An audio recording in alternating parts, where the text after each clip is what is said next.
the Pea, but an alternative version, The Pea and The Princess, and it is by Minnie Gray. Hope you enjoy it.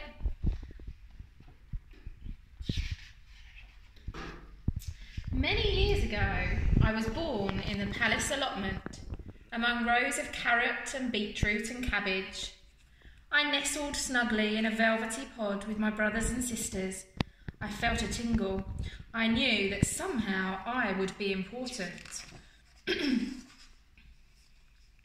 Ways with peas, pea and raspberry jelly recipe, and petit pois supreme à la mode.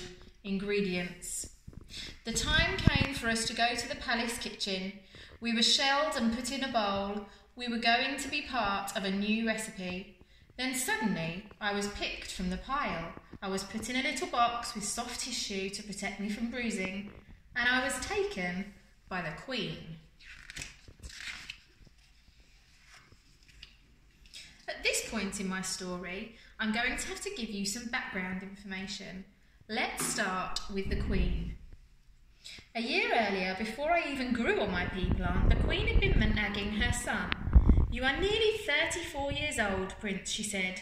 "It really is high time you married. The public expect it. Your kingdom demands it. And if you are not married within 1 year, I shall stop your pocket money."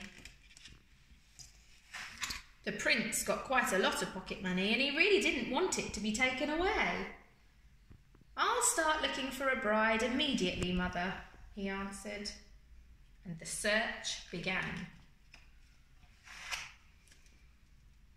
The prince travelled the known world. He met princesses of all shapes and sizes, with a wide range of hobbies and interests. Too loud? Too quiet? Too funny? Too energetic? Too scruffy? Too tidy? Too grumpy? Too sleepy? Too pink? Too scary? Strange pets? None of them seemed really right somehow. After a year's search, the prince returned home, feeling glum. "Right, that's it," shouted the Queen. She stormed off to the palace kitchen. She came back with me in my little box. "Now," said the Queen, "listen carefully. This is something only queens know. A real princess will be able to feel this little pea as she sleeps, even if she is sleeping on top of 20 mattresses and feather beds. And you are going to marry the first girl who can feel this pea." Wanted a real princess. Months passed. I spent most nights in the darkness under a pile of 20 mattresses and feather beds. And a princess. In the morning, each princess would be asked, "And how did you sleep, my dear?" by the Queen. The princesses had been properly brought up. They always answered politely, "Like a log, thank you, ma'am," or "Like a baby, thank you, ma'am," and they all said, "What a comfortable bed." They were, as I said, all very polite princesses. The prince will never find this princess at this rate, I thought to myself. I must help somehow.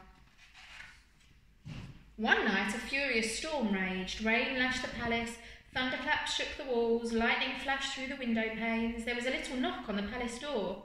A small wet person stood on the doormat. "Could this be the real princess?" gasped the Queen. Before she could say a word, the small wet person was put to bed on top of the 20 mattresses and feather beds. With me, of course, underneath. In the darkness, under the mattresses, I recognised the soft snoring.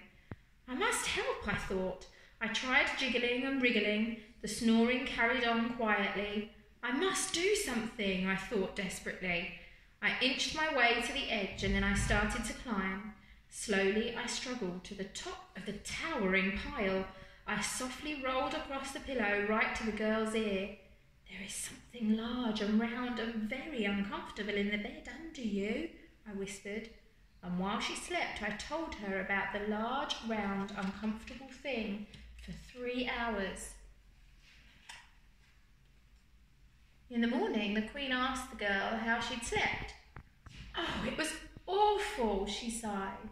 Something large and round and uncomfortable was bothering me all night.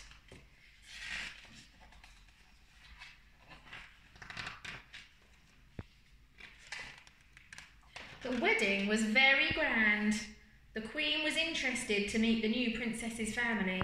I'm sure they will all live very happily together. And as for me, I became a very important artefact, and now I have my own glass case. I am on display, and if you visit the right museum and look in the right place, you may chance to see me. Hope you enjoyed it.